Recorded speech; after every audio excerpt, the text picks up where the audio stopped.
An Australian schoolteacher on a flight home from Peru starts talking to invisible people, laughs manically and masturbates. He broke into a home after the flight.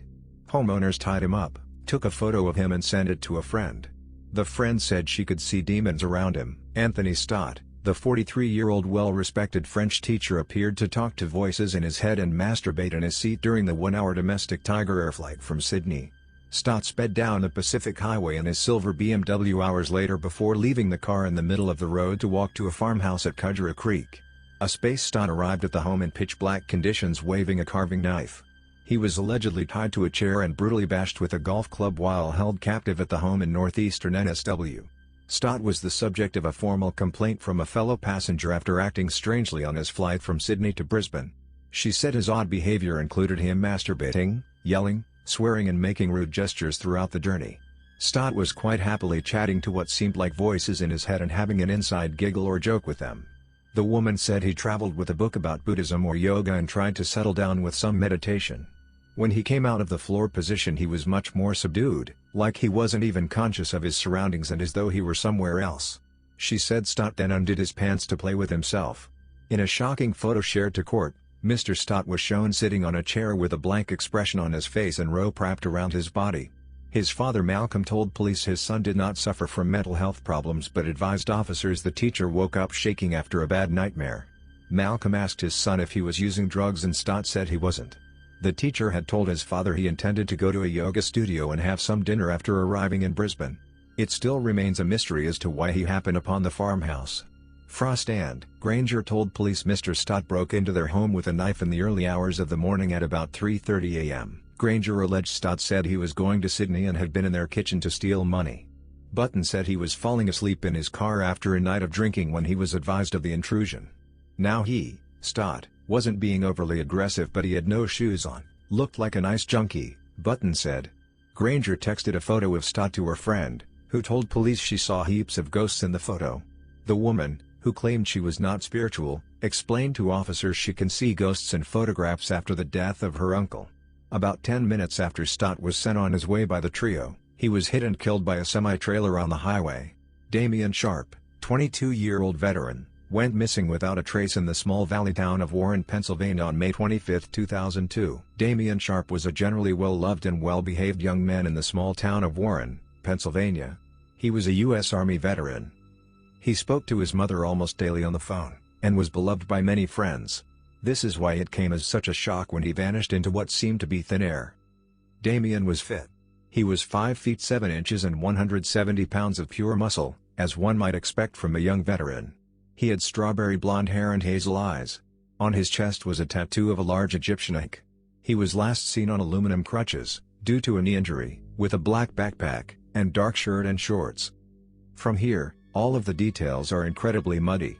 Some sources say that he was reported missing on June 3, while others claim June 6. Several sources claim he disappeared after being dropped off at a party. From my understanding, being from the general area, he was hosting a small Memorial Day party at his home with friends to celebrate his recent return from the army. During the party, he told a friend that he would return shortly, and left his apartment. Some sources allege he was picked up by a vehicle from there, but it isn't concrete. The last time Damian was definitely seen, was walking out those doors on his crutches. If Damian is still alive today, he would be 40 years old. Chidlow's mystery man, a well-dressed man is found shot dead in bushland east of Perth, Australia and remains unidentified over 40 years later. The Great Eastern Highway is the main east-west route out of Perth, the capital city of Western Australia. As drivers leave Midland, the highway climbs the hills east of Perth known as the Darling Ranges and passes through several small towns which are considered part of the Perth metro area. About 5 minutes drive east of the town of Sawyers Valley are a pair of rifle ranges located just off the Great Eastern Highway. On Sunday, August 27, 1978, a family was walking through the bush that lies between the highway and the Chilla Rifle Range when they came across the badly decomposed body of a man. The body was found approximately 60 meters southeast of the highway and 35 meters from the entrance track to the rifle range. A forensic examination of the scene suggested the man had been deceased for 2 to 3 months. Police were not certain if this was the location the man was murdered, as there were indications the body had been dragged to that location before being partially concealed by branches. A post-mortem suggested the victim was aged between 30 and 50 and had died from a gunshot wound to the chest. Perhaps the most remarkable feature of the body was the man's clothing, which was very out of place for what was, and in many ways still is, a semi-rural area. The man was dressed in smart casual clothes, indicating he was not likely to have been in the area for work or walking through the bush where his body was found. A mock-up of the victim's clothing can be seen on the Crime Stoppers website. The clothing appears to be the only real hope of a break in this case. A 2015 news article expands on the information available on Crime Stoppers, giving brand information for most of the items. One item of possible interest is a Seiko Actus watch located with the man that was produced for and sold on the Japanese market. A couple of years ago, the WA state government increased the reward for this case to $250,000. However, the case remains unsolved. Honestly, with the huge number of unknowns in this case, I'm doubtful this is a mystery that will ever be solved. What happened to Unit 684? A South Korean mystery. However, only 49 years ago on one of these small islands, the island of Somido, 31 South Korean prisoners were trained by the South Korean Air Force to infiltrate North Korean borders and assassinate Kim Il-sung. The prisoners were known as Unit 684, and their unit was formed in retaliation for Unit 124, a unit of elite North Korean commandos that had infiltrated South Korea in January 1968 to kill South Korean President Park Chung-hee. Members of Unit 124 came within 100 meters of the Blue House, South Korea's presidential residence, in what is called the Blue House Raid, before being killed, captured, or committing suicide. Unit 684 was assembled in April 1, 1968 in retaliation for the Blue House Raid, and for 3 years from 1968 to 1971, the 31 prisoners endured grueling training. 7 of the 31 members died, 1 prisoner died of fatigue, 2 were executed for desertion, another was executed for threatening a trainer, and 3 other prisoners were executed after they escaped the island and held a local woman captive and raped her. The deployment of Unit 684 was pushed back as relations between North and South Korea warmed, and their mission was ultimately cancelled following successful Red Cross talks between the two countries on 21 August, 1971. Then on August 23, 1971, Unit 684 revolted against their guards, killing most of them, and hijacked an inner-city bus that traveled between Incheon and Suwon. The 24 surviving members of Unit 684 that planned to take the bus to the Blue House and kill the President Park Chung-hee.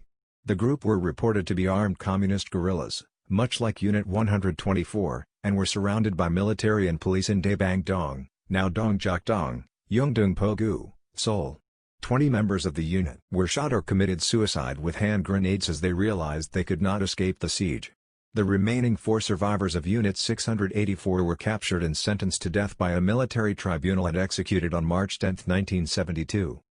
Following all of this, the Air Force burned documents relating to the incident and engaged in an active cover-up of the unit and its mission.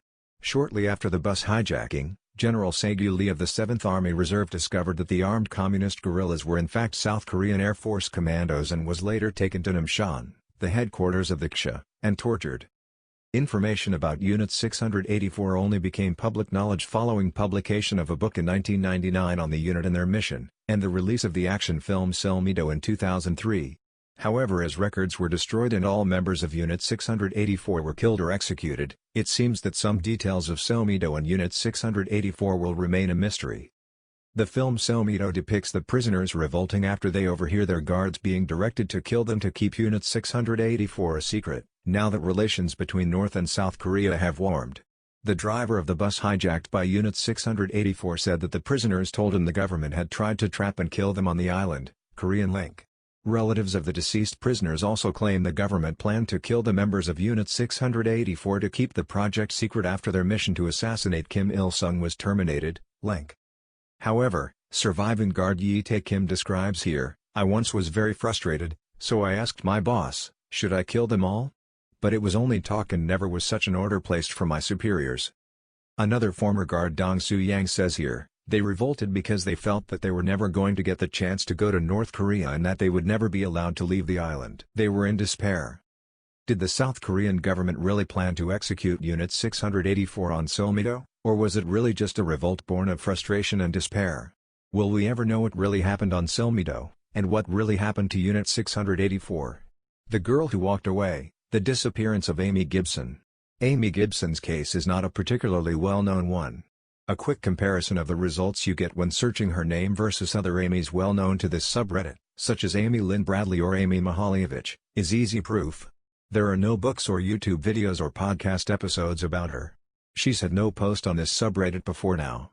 And the internet provides only one picture of her, a dark-haired, dark-eyed girl with a grin and big 80s hair. I chose to research her initially because she disappeared from the state in which I live, in a town not far from my hometown.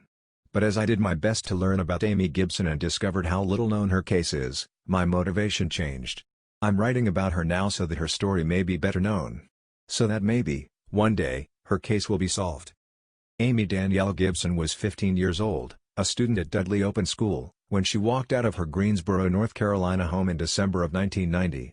She told her parents she was going to walk up the street for a few minutes, without specifying anything about where or why, and never returned, taking nothing but the clothes she wore, a purple or a red flannel shirt, jeans, and black boots, with her. Her parents weren't initially concerned because this wasn't the first time she had disappeared. Her mother had reported her missing 4 times previously, and she had been found or had willingly returned within a few days each time. Unfortunately, this time she seemingly walked out her front door and vanished into thin air. One thing I think I should note before we continue, is that there seems to be a discrepancy in the date that she disappeared. Her Charlie Project page, as well all but one other available source, lists the date of her disappearance as December 7, 1990. However, a December 5, 1992 article from the Greensboro News and Record lists the date of her disappearance as December 4, 1990. I'm uncertain how to account for this discrepancy, but I find it interesting. Amy's family initially thought she might be with her boyfriend, a 20-year-old man. They checked his apartment for her numerous times without success. According to her sister, Jennifer, "We went by there at 2 or 3 in the morning, trying to catch her there. We'd go storming in every night during the first 2 weeks. He was the logical choice because they stuck together like glue. This closeness is the reason her family doesn't think she ran away, because if she had it would have been with him." Another possibility is that another girl from the same neighborhood has some sort of connection to Amy's disappearance.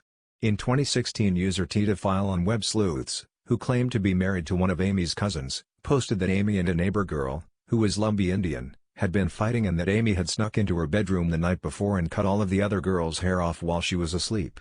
When asked if the police ever got anything from the girl, he replied that she was never questioned about Amy's disappearance.